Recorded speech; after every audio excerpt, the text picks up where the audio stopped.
დაიწყება თუ არა მაჭახლის ხეობაში ჰიდროელექტროსადგურის მშენებლობა. მოსახლეობას გზებზე დამონტაჟებულმა ნიშნულებმა ეჭვი გაუჩინა. ისინი ვარაუდობენ, რომ მდინარე მაჭახელაზე ჰესის მშენებლობა იგეგმება, რაც მათ ეკოლოგიურ პრობლემებს მოუტანს. ინფორმაცია გამგებელთან გოგიტა გოგიტიძემ გადაამოწმა.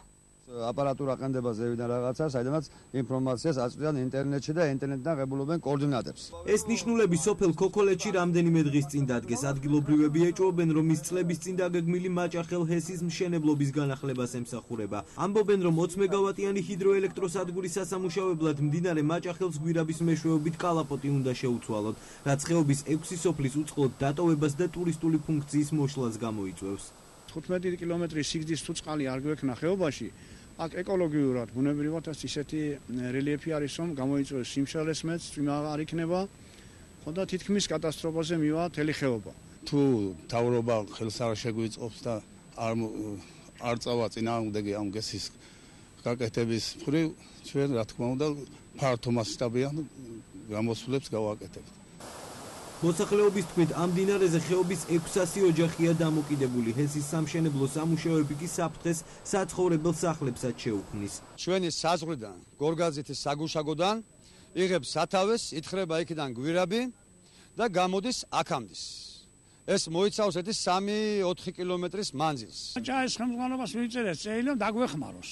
თუ კი ყურადღებას ამოგვაქცევს, მე იძულებული ვარ, რომ ღარიბაშვილთან მივწერო და პირადადაც რომ შევდე მე. ასეთი გულში მაქვს, რომ პირადადაც შევალ და ვნახავ, რომ ხალხი ძალიან განაწყენებულია. მოსახლეობის მოთხოვნა ცნობილია ხელვაჩაურის მუნიციპალიტეტის გამგებლისთვის. ამბობს, რომ ხეობაში ჰიდროელექტროსადგურის მშენებლობა გამართლებულად არც მას მიაჩნია. წინააღმდეგი არა ვარ, ინვესტიცია ჩაიდება, ცუდია არა, არც ალბათ მოსახლეობისთვის, არც მთლიანად რეგიონისთვის და ქვეყნისთვის, მაგრამ რის ხარჯზე ამასაც უნდა გაუსვათ ხაზი.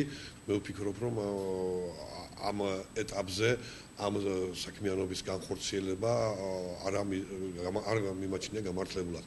მაჭახელ ჰესის აშენებას ქართულ-ყაზახური კომპანია გეგმავს, რომელმაც ტერიტორია იურსიჯისგან შეიძინა. აჭარის მთავრობის თავმჯდომარე აცხადებს, რომ მოსახლეობასთან მოლაპარაკებები დაიწყება. წინასწარი სამუშაოები და განახორციელება ვინა ახალ მესაკუთრეს, მაგრამ არ შეუძლია. თუმცა ვიმუშავებთ ამ მიმართულებით და ჩვენი მოვალეობაა, რომ ამ კუთხით ინვესტორსა და მოსახლეობას შორის კომუნიკაცია შედგეს და სასიკეთოდ გამოვიყენოთ ეს ყველაფერი. ინვესტიციასაც ხელი შეუწყო, ისე რომ მოსახლეობა არ დაწარავა.